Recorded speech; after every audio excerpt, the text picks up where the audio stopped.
they swim, the mark of Satan is upon them. I am Matthew Hopkins, Witchfinder.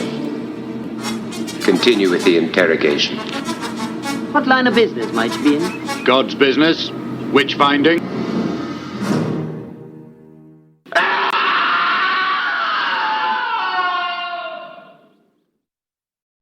Good evening and welcome to a very, very amateur history chat with me, Sarah, the Norfolk Bookworm, and... Me. I'm James. I'm from Basildon History. I do like the two varies you put before amateur. I think it was very wise to get that in. Yes. Just so people know what to expect before we even start. So they're not expecting too much of us. Yeah, there can be no disappointment. No. But this evening, quite an interesting topic this evening. We are talking about Matthew Hopkins, the Witchfinder General. Very interesting character. But I'm going to hand over to you, James, as this is more your department. But from what I understand, we're in the mid-17th century and there's been a lot of upheaval going on. So that's where we're at. Yeah, that's what we covered in the previous recording. It was about the English Civil War. Yes, so this is kind of a follow-on, almost, circumstance-wise. This does fit into it. This was going on at the same time. Yeah. I think the Civil War might have got a few more headlines. Probably, yeah. I guess it would have done. Because of the trouble the Civil War caused, your normal authority structures were in pieces all over the place. Things like royal courts were in disarray and local governance was a mess. Obviously, it also depended on which side was in charge, whether it was the Crown or Parliament. And the instability this created by this, also created power vacuums in a lot of areas. So certain people, just individuals, were able to step straight into roles that they would have no chance of getting into otherwise. Right. So that would explain how he's managed to come along and proclaim himself this. In a way, yeah. Obviously, he hasn't just stepped into someone else's role. This is his own role. Yeah, that he's invented. What a lovely bloke. Well, needs must. But this also helps that for centuries, there was a deeply ingrained belief in witchcraft that people had these powers that were given to them by Satan, so they could blight crops or cause illness, kill people, or just give them bad luck. Right. And it wasn't only in England where this happened as well. It was right across Europe, and eventually also in North America. You have the Salem witch trials. Right. A different story, which has been done. I won't be doing that one. No. We also had as we said in the previous one, there was a lot of religious fervour. It was at a massive height at the time because of the Puritan movement. Right. It had a massive influence over Parliament and us commoners. It emphasised it wanted a really strict moral code, and there had to be constant vigilance against evil and its forces, including Satan, as well as Satan's earthly agents, the witches. So a lot of these people saw the Civil War and the unrest in society as probable signs of God's displeasure and the influence of the devil. Right. So everyone's very heightened at this time. Then a lot of fear mongering going on. Yeah. Right. Yeah, I suppose it's not fear of war, getting caught in it, or your relatives. It's fear of witchcraft. Your neighbour might be a witch. And people were genuinely scared, weren't they? You know. Yes, there was a genuine belief that witches existed, and not helped by the fact that into this steps Matthew Hopkins, who, until he started witch finding, there's not really much known about him. No. I don't say that. I'm going to start reading how much there is known about him. But he obviously then sees this fear, and he calls himself the Witchfinder General. it's off the back of this. I suppose he's seen this space for him to step into, this vacuum, as I said, and he just causes grief and death across East Anglia. And this was a self-proclaimed role. He just made himself the Witchfinder General. Correct, He wasn't appointed, and like you said, he didn't step into a role that was already existing. He literally came along and said, "I'm the Witchfinder General." Correct. Right. Okay. Well, so that's how Matthew Hopkins came onto the scene. Then he just. So that was the background of what he stepped into. Right. Okay. And the name for himself. And bearing in mind, all these hundreds of years later, we know his name. People know who he is. So, do we know anything else about him? Where he was born, where he was from? Yeah. So before he became the Witchfinder, he was from a town called Great Wenham in Suffolk. I say town, I think it's a village. And he was born around 1620. I think that is a village. But okay. It's not that far from the North Essex border. No. But it would have been, like many other little villages in England at the time, there would have been a strong sense of community, and they would have been susceptible to superstitions and fears around the supernatural and people's powers. Right. But Matthew, would have grown up with quite a significant influence on his early life, because his father, James Hopkins, was the local vicar in Great Wenham. Right, okay. He was a Puritan clergyman, quite a respected figure in the community. And obviously Puritanism was a powerful religion, or powerful religious and social movement at the time. Yeah, it would have been. It wanted stricter form of Protestantism. So it really wanted personal piety, a literal interpretation of the Bible, and a really strong moral code. Right. Which obviously Witch didn't fit into, funnily enough. They were really concerned as well with sin and the influence the devil had over individuals in the world. Right. Yeah, so this whole framework, it just created this heightened fear and awareness of evil. And he would have grown up Yeah. immersed in this, I guess. This would have been drilled into him. Right. Yeah, chances are there would have been discussions about the devil and temptation and battle of good and evil. Yeah. In the house. So I guess when he made himself this role, he really would have felt that he was in the right. To him, he was doing good, because we can't exactly go and ask him, but this is just my assumption. He tried. Yeah. Anyone got a Ouija board? He may very well have had the belief that he was doing the right thing. Yes. Or it could have been that it was a way of making money. Yeah, you just don't know, do you? Yeah. It wasn't just his family that would have had these beliefs. Obviously, no.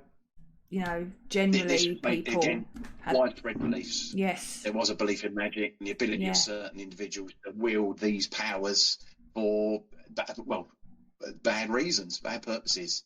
Right. And it's a common thread in folklore and popular culture at the time.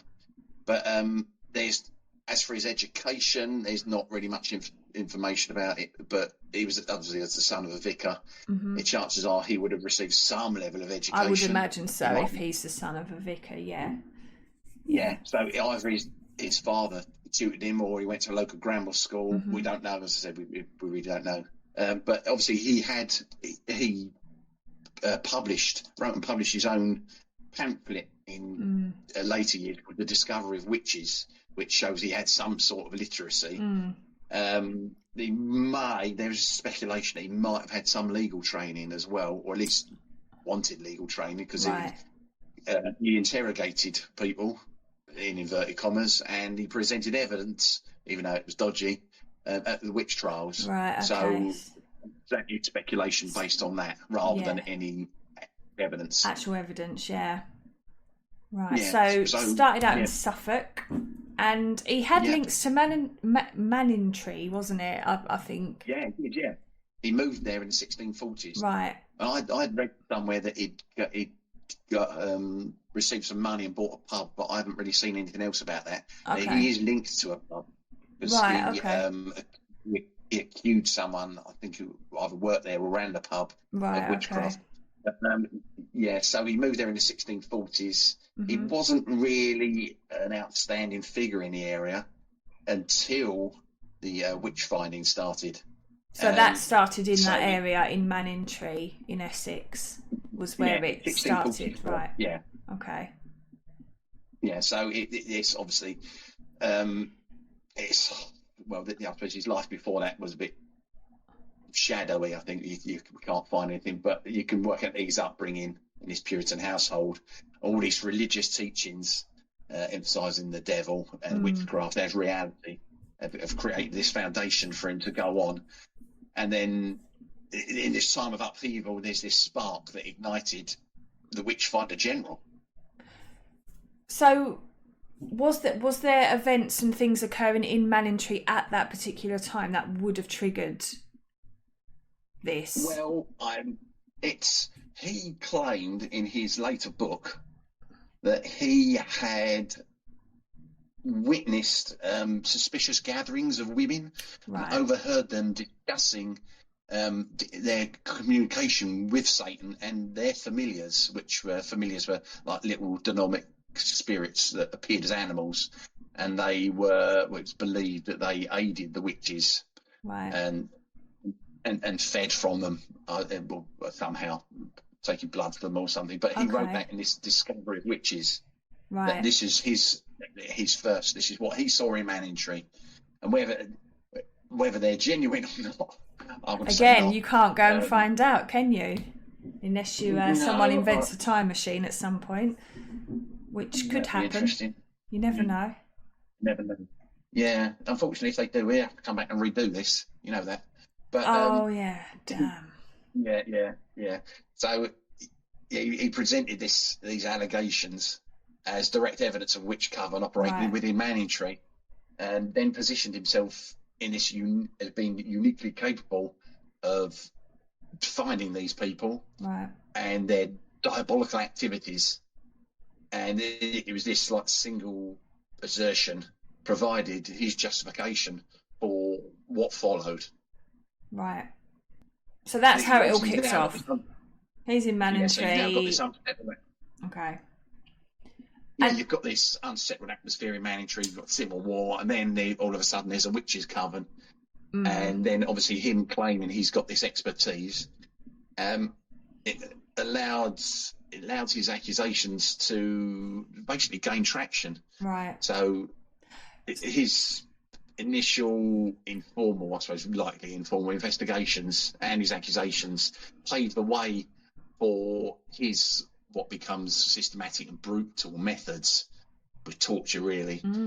So obviously you've then also got the weakened local legal authorities, where chances are they didn't have the power to challenge him, and you might even find that some of those involved believed him, had the same beliefs, and that they thought he was doing God's work, I suppose. And then obviously, and this was obviously successful, and he then gets, with using his ambition and then the reputation he's got from this, he then gets neighbouring communities across East Anglia approaching him to find the witches in their communities if someone's been accused. Right, so word started to spread, and I guess then as well, people had such a strong belief, and I suppose they would attribute anything sort of bad that was happening, illness, death, crops failing, they were putting it down to witches, weren't they? And it's almost as if they couldn't think outside of that. It was it's a witch. So I imagine quite a lot of that as well is just accusing someone you don't get on with. Yeah. Or even if someone's a little bit different, Yeah. I mean, Yeah. some of the women, that maybe they were just single and lived out of the way, minding their own business, and I guess they become a target. But yeah, I mean, who amongst us can honestly say we haven't accused someone of being a witch? I haven't accused anyone of being a witch recently, I don't think. That sounds like witch talk to me. I've probably been accused of being a witch, but we'll find a duck in stall in a pond later. Yeah. I guess in a way, he was almost like, to a lot of people, he would have been like almost like a saviour, because that they're convinced that there's these witches in their communities and they're making all these bad things happen. And then you've got this guy that's basically saying, I can help you, I can root out this evil and get rid of it. Yeah, And, so not only will he be able to punish these witches, it should also turn their luck around, so the crops won't fail and people won't die.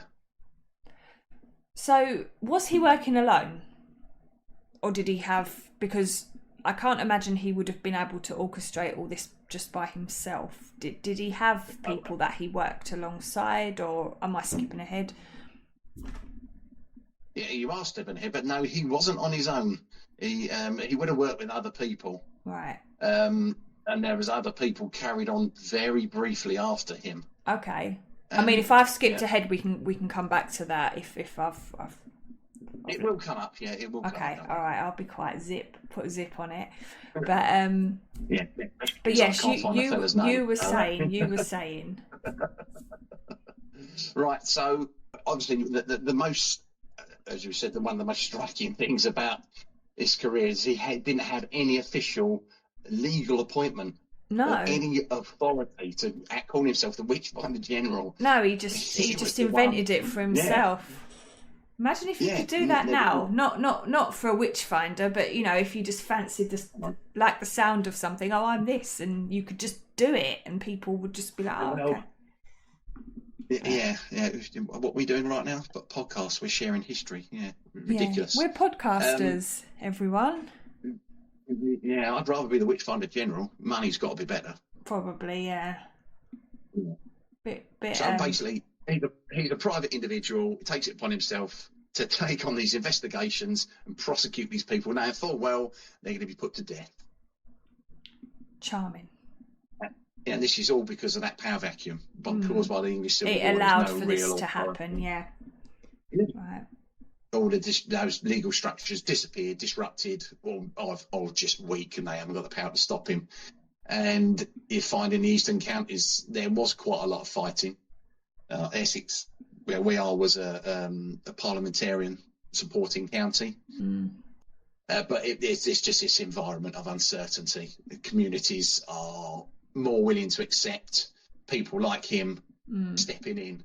Yeah, not questioning they're claiming they're capable of dealing with this. Yeah, well, I can deal with this. We'll get it sorted. So they're more happy. They're overjoyed.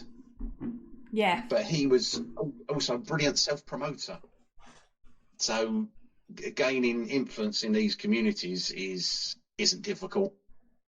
A rise in local towns or villages at the invitation of the local officials or concerned citizens. Even if he had an invite, he went.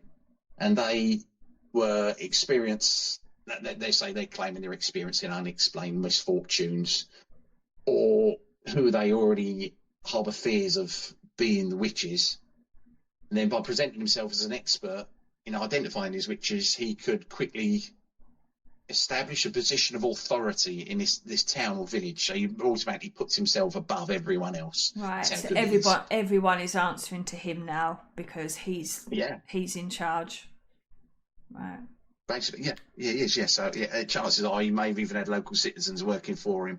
I mean, obviously he had to have people coming forward to give evidence. I don't know how much of that they're willing to just, this is the evidence I've got, or if he's training them, we'll never know. So he did have a lot of methods which contribute to his legitimacy, his perceived legitimacy. So he did employ specific techniques of interrogation and discovery, like pricking and self-deprivation. Obviously, there's no scientific or legal basis to any of this, but it appeared he knew what he was doing. Yeah, and a lot of it was stuff that was just playing on people's superstitions. And obviously, the confessions he extracted under duress would have solidified this image as someone who could effectively uncover the devil's agents and these covens. She's confessed, she must be a witch. Now, that's the fact that she was tortured. I think anyone would confess to anything if they were tortured enough. That's the thing. Yeah. But Nobody seems to that really note, think about that. Yeah. On that note, this podcast will keep going all night until you confess, witch. I'm a witch. Okay, let's carry on.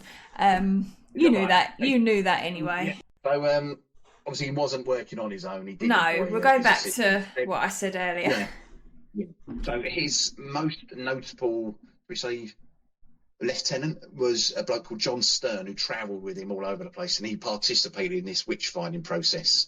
Right. And it was part of his team approach that likely added to this impression they gave off of being professional and organised. Okay.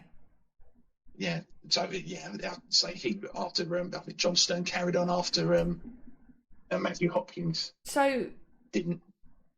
was he universally accepted, or was there any kind of criticism?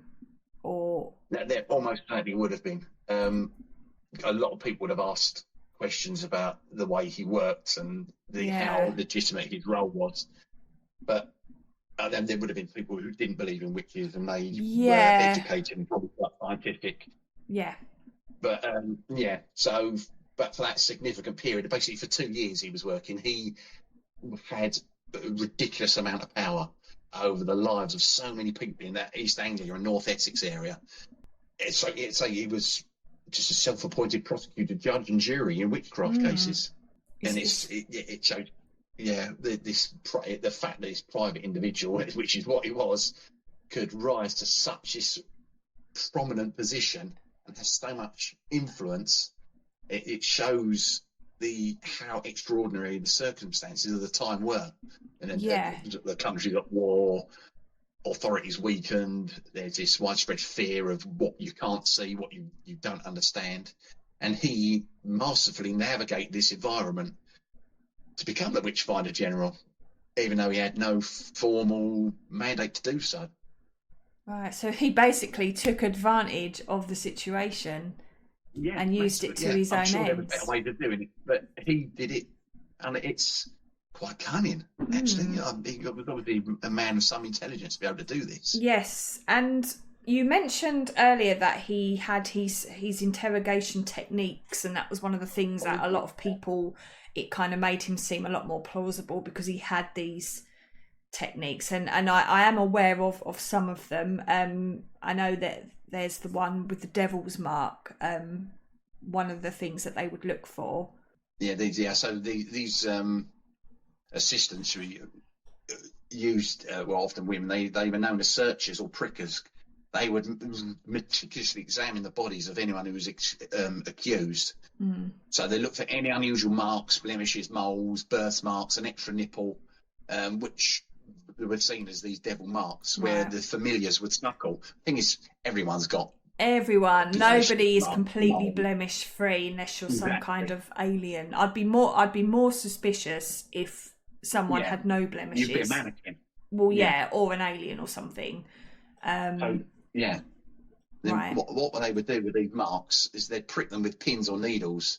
So if the area if they didn't feel anything, they was insensitive to pain, or it didn't bleed, it was considered strong evidence of witchcraft. But some prickers may have used needles that would retract. So you push against it, the needle would go back into needle, and it just looked like you were stabbing it. Right, okay. So it's quite sneaky, really. Then, but once again, very cunning. Yeah. But obviously I mentioned also sleep deprivation, which they called watching, where suspects were kept awake for long periods, usually often days, and sometimes they'd walk them just round in circles just so they couldn't sleep, just to tire them out. And this was just to exhaust them and make them more likely to confess under duress. But they were watched continuously as well. Right. So it could be believed that their familiars would appear to them when they were at rest. They were watched. So any unusual animal that entered the room during this time could be seen as a familiar. So someone might have just pushed a mouse in, or a cat or something. And said, "Oh, my familiar." Yeah. Yep. You also had the swimming test, ordeal by water. I think these are the ones that people are most familiar with. The ducking. Yeah. So this is this one was quite well known. It was obviously quite a dubious one, this one, but the accused would be tied up, usually often to tying their thumbs to their big toes, and then they were thrown into a body of water, a local pond or something, and they thought that the belief was the water, being a pure, is used in baptism, would reject the witches who had renounced their faith, and it would make them float. Right. So if they sank, they were considered innocent, even though they'd drown innocent. So Hopkins did use this method, but he was warned against it.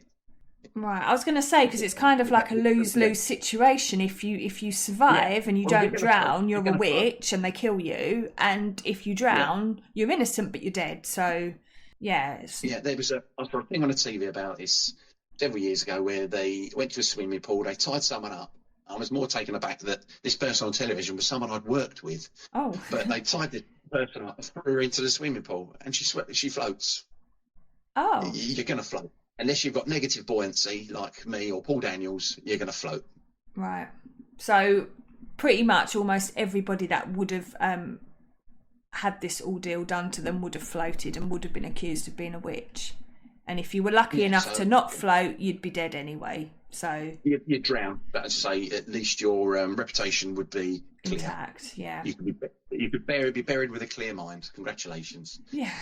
Obviously, yeah. There was obviously the confessions under duress, which I've mentioned. So that was through exhaustion, threats, leading questions as well, which you can't do in law these days. No. So Hopkins' associates would pressure the accused people to confess to acts of witchcraft and their pacts with the devil.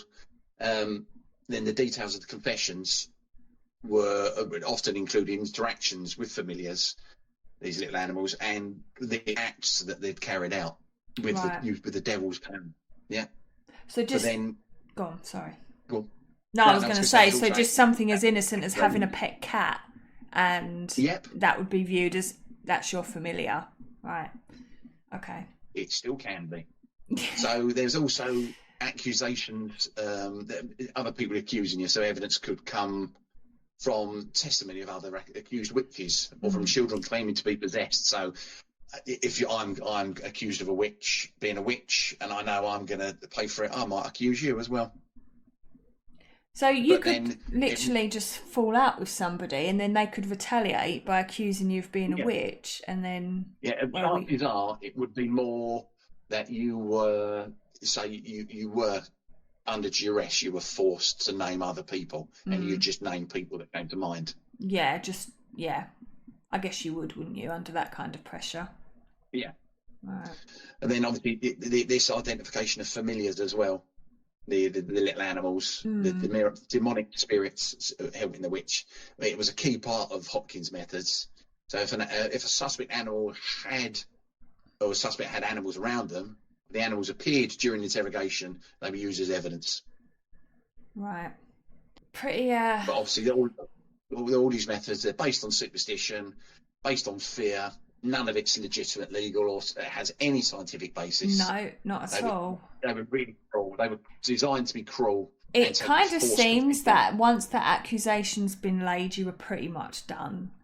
You weren't going to come out of that. Yeah, it's pretty incredible that happened. And so obviously he was around for about 2 years, wasn't it? 44 to 46, and he travelled as well. He wasn't just in one place. But were there any primary counties where he was most where his influence was the most strong?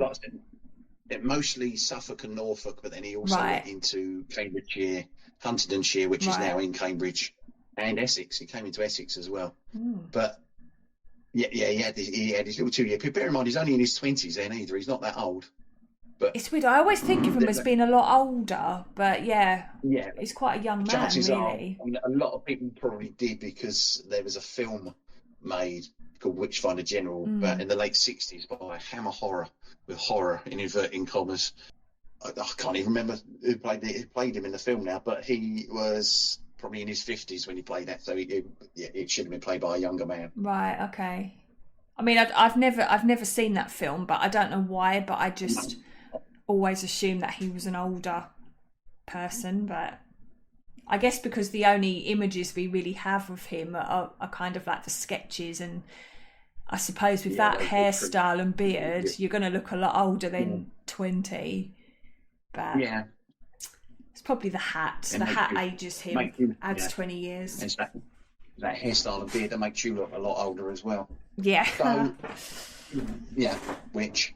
So, they reckon, bearing in mind, I'm working out the estimates of number of people accused and executed. It varies by who you ask, I suppose. Yeah. But it varies quite a bit as well. So it's believed it's between 100 and 300 people were executed because of his actions. Wow. So he potentially is responsible for the death of potentially up to 300 women. Yeah. Yeah. Well, I don't even know if he just stopped at women. That's what I was going to say, actually. Was it just women that were accused, or would it have been men and children as well? I obviously, from what I know from local history, from the Basildon area, there were several people in this area who were accused, and some of them were men. Wow. You always associate witches as... Well, you associate witches with women. So, bearing in mind as well, that figure is... the one more shocking thing about it is when you look at the total number of executions for witchcraft in England during the entire 150 years before that, it was the same. So within 2 years, he'd potentially put to execution as many people as been executed for witchcraft in that previous 150 years. So he wasn't mucking about, really, was he? When he decided to take this on, he was like, he went for it. He's like, I'm very professional. Yeah. Yeah. Terrifying. Yeah. So it is. If you look at that, obviously there are notable examples. I mean, one of them being in Chelmsford, in Essex, which was a site. There was a size trial in 1645 when 19 people were hanged because of his investigations. What, at the same time, or just? The way it says a trial, singular. So just from that one trial. That's what I meant. I didn't mean were they all hung at the same moment, but from the same trial. That's pretty. Yeah, there was another significant trial, same year, 1645, in Bury St Edmunds, and then there was another one in King's Lynn and one in Great Yarmouth. Wow. And they were all had Hopkins' involvement. Obviously, he was conducting the investigations, but would he then give the sentence? Was it him? No, obviously there would be local judges. Right, this would have gone to court. And from what I've heard in the past, when these things went to court, more of them were thrown out as being ridiculous than where there was conviction. So judges would just say, witchcraft, what are you on about? And throw it out. Well, that's kind of reassuring that... Yes, there's some common sense. Yes, even back then, there was a little bit of common sense happening. Yeah, but I suppose there would have been judges or local magistrates, whoever they were, who completely believed in what was going on. There were witches. There is witchcraft. These people need to be punished, which is why people were punished. Yeah. You said as well, and again, forgive me if I'm jumping ahead, but you mentioned before when we were talking about his reasons for promoting himself to Witchfinder General, and we said, oh, perhaps he really felt he was doing good, but then you also mentioned that he did it for the money. So was he being paid for his services? If you're good at something, you don't do it for free. Right. Which is why we're not earning a penny from these podcasts. No, that's true. So, yeah, he would obviously presenting himself as this righteous servant, uncovering evil, and his work was for universally accepted. Yes, this was him. So there were payments for his services, right? And it became a real point of contention because he would ask for. He would take a lot of money. He would have his fees, and these were little villages who couldn't afford this. So him, his assistants, including John Stern, and the female prickers would charge fees for their services. So there's like records from town like Stowmarket that showed his fees were substantial. So in their case, they came to £23, plus his travelling expenses as well, which was quite a lot at the time when the average daily wage for a farm labourer was a few pence. Oh my! So £23 in the middle 17th century was equivalent to a lot of money today, hundreds, if not thousands of pounds. Yeah, that's going to be a lot. So how were people even paying this? Well, I suppose taxes again. You'd just be taxed.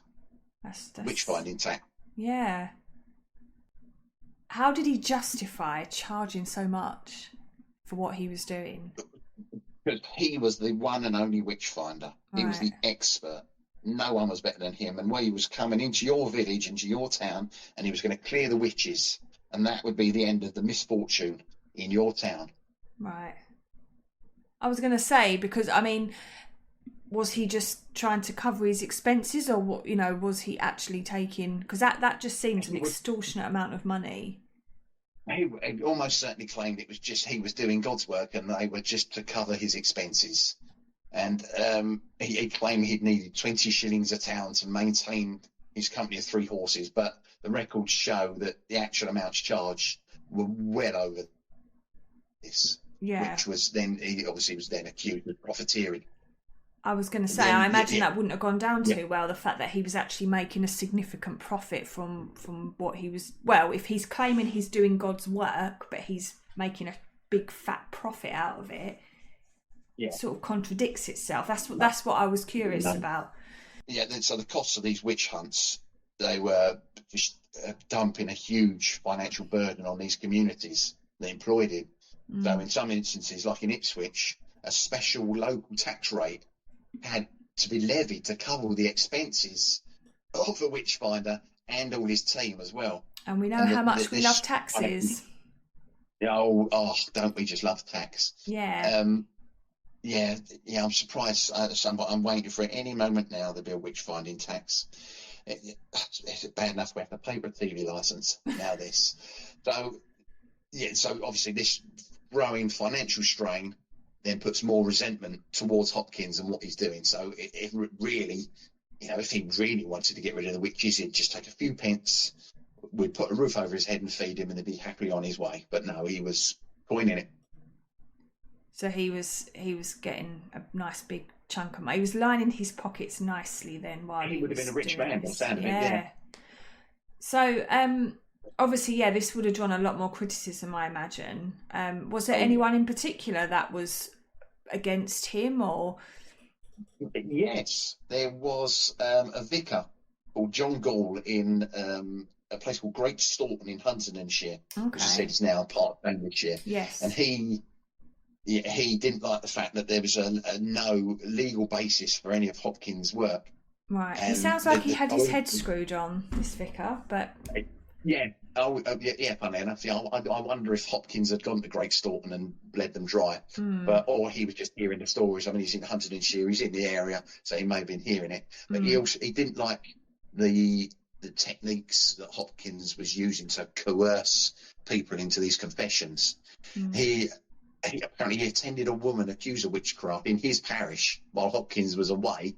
He attempted to offer her support and challenged the assumptions of witchcraft. Oh, okay. So he's kind of, in a way, directly going against Hopkins. Yeah. Right. He preached sermons against witch hunts as well. He directly questioned Hopkins' legitimacy. That they would argue that Hopkins was exploiting the fears of people for his own financial gain, which is basically what the conclusion we've just come to. But basically, he wasn't happy that his methods were reliable or just. And then obviously there's certain techniques he was I was going to say, I bet the techniques probably gave a bit of cause for concern. The swimming test, I can imagine, because that literally, like I said before, that's a lose-lose situation. You either drown and you're innocent, or you float and you're a witch. So you can't really win that one. It does make me wonder, because a lot of these women would have done their washing in a local stream or pond. And at some point, obviously, they would just go in. So why weren't they rejected then? Exactly. Makes no sense. It's kind of fitting it for their own gain. Almost as if witches don't exist. Yeah, so all these concerns were raised in Parliament. Right. About the witch trials in East Anglia. And there's reports suggesting that some busy men had made use of some ill arts to extort such confession. yeah, I think that speaks for itself. And so it shows that there's a level of awareness and quite a lot of unease at the highest levels of government, even though, bear in mind, government's got to deal with the civil war, but they're still in Parliament talking about Hopkins' activities. A lot of the communities were so worried about witchcraft that they were happy to pay whatever he asked. Yeah. They'd find the money for a while anyway. It's a bit like when we had the COVID pandemic and people were spending hundreds of pounds buying. People were selling sanitizer on eBay, do you remember, for about £100, and people were buying it because they were terrified of catching COVID. I think eBay banned that eventually, but yeah, it's kind of it's that fear, isn't it? And people will do outrageous things when they're frightened, and they'll buy into anything just to ease that fear. Yeah. If it wasn't for scaremongering, the newspapers wouldn't get sold. Yeah, exactly. And I guess in these, I mean, now obviously we've got the internet and all of that to scaremonger each other, but back then in the close-knit communities, it would have been the same, I guess, as having like Facebook. Everyone would have known everyone's business. Not that I'm on Facebook, I'm not into Facebook. Who was a witch? But I'm not saying there's no witches now. I'm just concerned that there's no one bringing them to justice. No, maybe you could rectify that. You could self-appoint. That £23, this does sound quite a lot. Good deal. You could buy yourself a nice hat to wear. Yeah, but a buckle one is lovely. Yeah, how stereotypical. Grow a beard and away you go. Obviously, it was quite a short-lived period, wasn't it? It was only the 2 years. So what actually? Because I imagine he wouldn't have just kind of given up. He sounded like he was having a great time doing what he was doing. So what kind of things actually happened to sort of bring it to an end? Yeah, that's basically what I was trying to say, and I couldn't think of the word. Yeah, it's the same as most things. There's usually more than one thing that contributes to an event. Yeah. The same. So you had the end of the Civil War. It's at the end of its effects in East Anglia area, because the royalist threat in East Anglia, eastern counties, it had diminished, and Parliament's control become more secure in the area. Right. So the extraordinary circumstances that allowed Hopkins to operate with this autonomy disappeared. Right. Okay. Or the legal structures, such as the assize courts, started to reassert their authority. Right. So his authority. So he was out on his ear. Yeah, basically, yeah.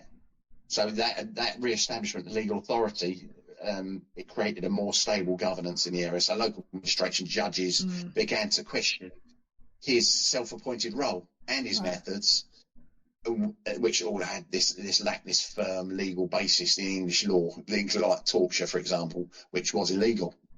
And that's basically what he was doing. He was torturing people, yeah. And obviously, once again, you had John Gall. I was going to say, did that have any kind of impact? Because he sounded like he really he directly challenged him, didn't he? Everything he was doing, he directly challenged. Yeah. As a vicar, he had a voice. He obviously ran sermons. He also produced a pamphlet called Selected Cases of Conscience Touching Witches and Witchcraft in 1646. Right. Which directly challenged Hopkins' methods and his motives and the justifications he used for his actions. Right. He argued that Hopkins was exploiting fear and ignorance for personal gain, and obviously, once again, questioned his techniques, and so basically pointed out they were unjust. He was persecuting innocent people for his own ends. There was a growing scepticism as well, so as the witch hunts continued and the costs of these communities just kept building. And a lot of them began to question how valid the findings were. So, and the number of accusations, and often these really flimsy evidence presented, started to raise doubts in the minds of the more rational individual. There was questions raised at Norfolk Assizes where Hopkins and Stern were challenged about their methods and their fees, and that's a really significant example of the scepticism that was growing. Right. Did he try and defend himself at all? Because I can't imagine him just taking it lying down. I imagine he would have had some kind of response to all of this. criticism that was happening. He's making a really decent living out of this. Yeah. I mean, he's not going to want to give it up, is he? Well, I suppose, what's he going to do? Retire at the age of 26, 27 and run a pub? But no, he produced his own pamphlet, which I mentioned earlier, called The Discovery of Witches. It was an attempt to justify his methods and his authority, and apparently it was unconvincing, funnily enough. So even his detractors may have even further highlighted the flaws in his approach by using the stuff that he'd spouted in his pamphlet, which I'd quite like to see when I can get hold of a copy. I think there's copies of it online. I was going to say, it'd be quite interesting to see. Obviously, it wasn't enough to convince anybody. If anything, it turned people more against what he was doing. Yeah, but I think he left it too late. And I imagine as well that the financial strain on the villages and on the places he visited, that would have had an impact, surely, because, you know, they wouldn't be able to keep this up. They'd be forever in debt. Yeah. I suppose if you're in a little village and you've just paid out a ridiculous amount of money for a witch hunt, and all of a sudden someone else is being accused of a witch, your first thought is, we can't afford this. Yeah, that's what I mean. It's not something that can be kept up. So, and especially when that £23 you've spent last year, you're probably still paying that off. Yeah. You'll probably be paying that off for the rest of your life, and your kids will be paying it off as well. Yeah. Yeah, that sounds like tax. Yeah.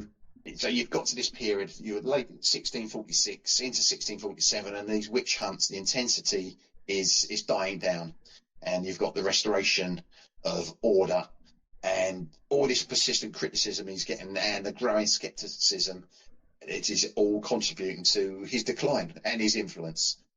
So he fades from a prominent role.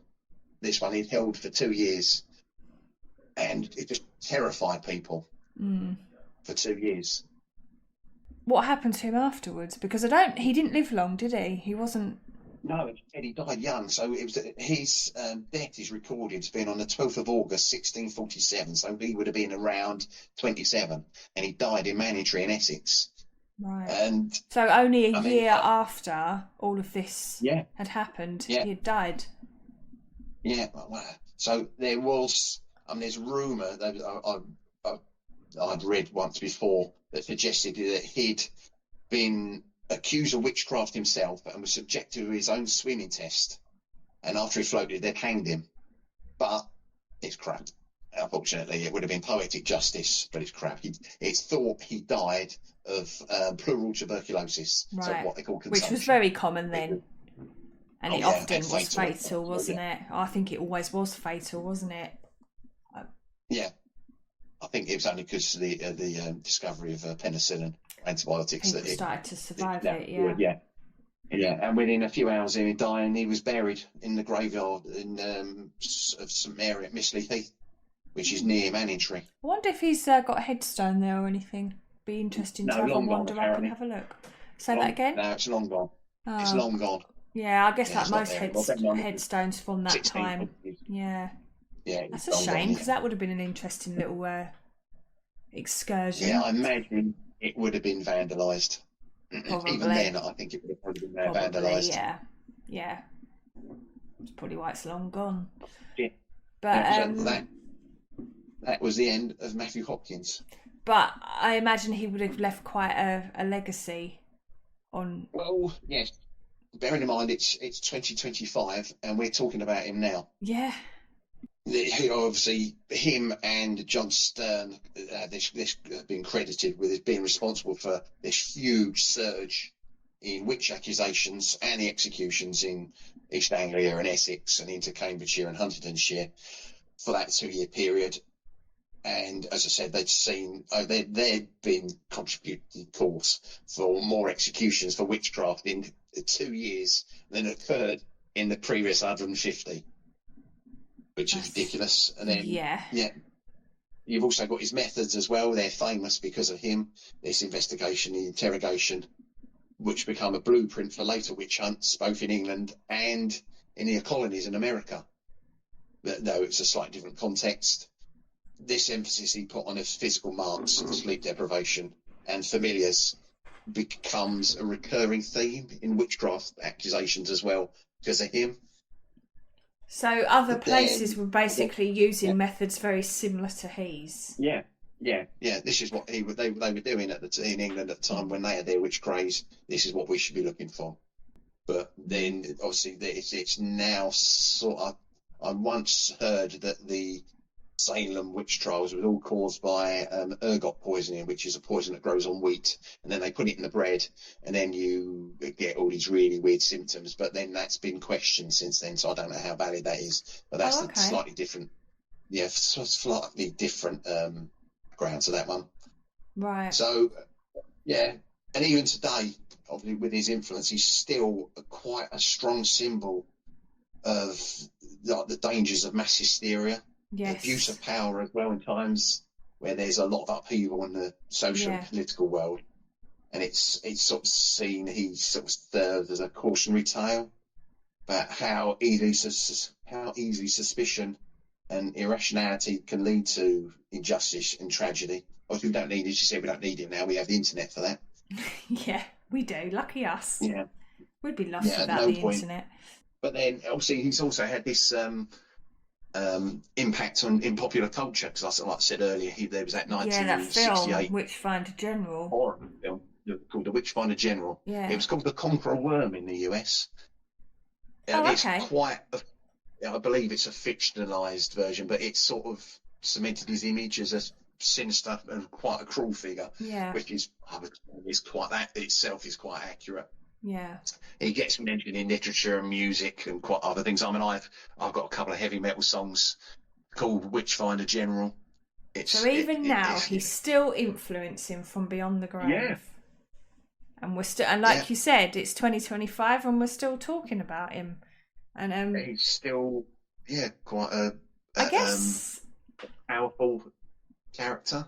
Yeah, and I guess as well, it's kind of, there must be so much debate about what motivated him. I mean, I know we briefly touched on it earlier, and we were kind of talking about why he did it, but like, did he just do it for the? Did he just kind of see an opportunity to gain power and money, or did he genuinely believe that he was doing good, and the money was just a sideline, and he thought, actually, I might as well earn out of this while I'm doing it? I think if he's truly that puritanical and religious, that he has this belief that he can find and bring witches to justice, he's not doing it at the expense of bleeding communities dry. No, that is what makes me question his motivations, because of the fact that he was... Yeah. And it wasn't just, like you say, covering his expenses. He was bleeding them dry. He was getting a lot of money from doing this. Yeah. I would say he's a cynical opportunist, and he's doing it just to line his own pockets, as you said earlier. He didn't really get to hang around long enough to spend his ill-gotten gains, did he? Fortunately, for those 2 years, though. For those 2 years, his horse ate like a king. I bet it did. Like a king that eats hay. Yeah. I imagine as well, you probably find there's a lot of little areas. Manning Tree, there's almost going to be something there marking. I don't know Manning Tree that well. I've been to the train station, that's it, but there was nothing there that I remember. I know it quite well, actually, from childhood, but obviously back then I wouldn't really have been into my history, so I wouldn't have paid much attention. But now I'm very tempted to make a trip there and to see if there is... Because that's where it all started, wasn't it? Manning Tree. Yeah. So I imagine there's something there marking his residence. I would be surprised if there isn't. You might also find there's other communities where his victims are remembered. Yeah, that's true. Because there were a lot of them. Yeah. A lot of them, and in very small... I imagine not very heavily populated areas, because we're talking small villages, and so that's a lot of people to be killed from what I imagine would have been quite a small population. It would have had quite an impact, definitely. Yeah, I don't know how big Chelmsford was at the time, but 19 in one go. That's quite, as I'd say, that's a significant number of witches. Yeah, that is a lot. Yeah. From one trial. I mean, even if the overall figure was at the lower end of the estimation, which was what, 100 people, just like that, just killed, and yeah, coming from a small place. And one person responsible as well. Yeah, well, obviously, we now know that it was the reasoning for doing it was I wouldn't say dubious. It's not dubious. It's absolute crap. He saw the death of people for no good reason. Yeah. Well, so he's left quite a dark legacy then. Oh, massively, yeah. Yeah, I mean, I think now we'll always look at him as this figure of cruelty and fear and darkness, as symbol of this time where he's just used his superstition and paranoia to create this, and it just had create this widespread injustice. Yeah, I imagine so. I mean, he died very young, didn't he? Do you know if he had any children, or did he die? I have no idea. That's something I want to look up. Thinking about look that one up. You never know. That's the magic of the internet, which you didn't have at the time, obviously. No, because I always wonder with these characters from history, these very significant characters, if they do still have living descendants. Which I guess if they had children at the time, they probably will have. Somebody will be around today that would have descended from that person. But yeah, because he did die, he was only in his 20s, wasn't he? And but yeah, that's quite. So people married had children younger then, because obviously you didn't know how long you were going to live. No, but he might have put his career first, mightn't he? Yeah, potentially. Oh well, that can be something for me to do later. I'll go and research his ancestry. Ask your familiars to look it up for you. Yeah, I'll ask them. They're busy right now, but I'm sure they'll be free tomorrow. That is Mr. Matthew Hopkins. Yeah. So. Yeah, I can't. I've never read into it. He's had children, but he did have brothers, so they might have done. Yeah. All right. That's interesting. See, I mean, I enjoy history in general. I always find it interesting, and it's very useful to have a rough idea of what was happening in the world in the certain time periods that you're researching. But my passion is the ancestry side of it, as you know. So normally you're talking about somebody from history, and I'm thinking, I wonder if they had kids. I wonder if their descendants are still running around. That's where my mind will go. But yeah, I if he did, I'm not seeing any record of it. No. I mean, not much is known about him, really, aside from it was almost because he was so well known for being the Witchfinder General. It's kind of like his private life almost didn't exist. There isn't really much. Yeah, I think it's not that. Imagine you're Matthew Hopkins Jr., the amount of grief you're going to get at school because your old man's the Witchfinder General. Yeah, not good. I think you'd probably change your name. But yeah, well... The Witchfinder, yeah. That was interesting. I've learned a little bit more. I mean, obviously I was aware of the Witchfinder General. I knew that he had links to Manningtree, and I knew roughly what dates he was active. I didn't realise it was just the 2 years. I knew it was a short period of time, but I didn't realise it was just those 2 years. And I knew as well that he had died young, but I didn't realise it was literally a year after everything stopped. So that was quite interesting to learn. But yeah, I mean, do you have anything else to say about Mr. Hopkins that you'd like to share with the audience? No. You're done. I think we've covered most of it. He wasn't that nice a bloke. No, he wasn't. I don't think that's very controversial to say. For whatever reasons unknown to us, but yeah, he did that, and he had quite an impact on society. It's pretty amazing how one person can have such a large impact on so many lives. It's funny how often when that does happen, it's usually a negative impact as well. That's the thing. That's the thing. I guess that's the thing with history. We seem to kind of remember more of the negatives than the positives. Yeah. That's human nature, I guess. But well, thank you very much. Good topic, interesting topic. And next time, I don't know what we're doing next time. I have some ideas, which I'm working on. I know you've got plenty. I want to have a turn next time, rather than just sitting here going, yeah. But the thing is, you're very good at going, yeah. Yeah, it doesn't. See, I just said yeah again. But well, that's all for this evening then. Thank you so much for listening. I say this evening. Somebody could be listening to this in the morning for all we know. But it is now at this present time, it is evening in Great Britain. So anything to add?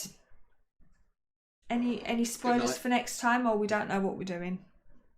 No, I'm waiting for you to tell me. Oh, okay, fair enough. Well, we'll figure that out. But okay, well, good evening, everybody. Enjoy the rest of your night, and we will be back soon with some more history that we don't know much about. No. Right. Good night. Cheerio.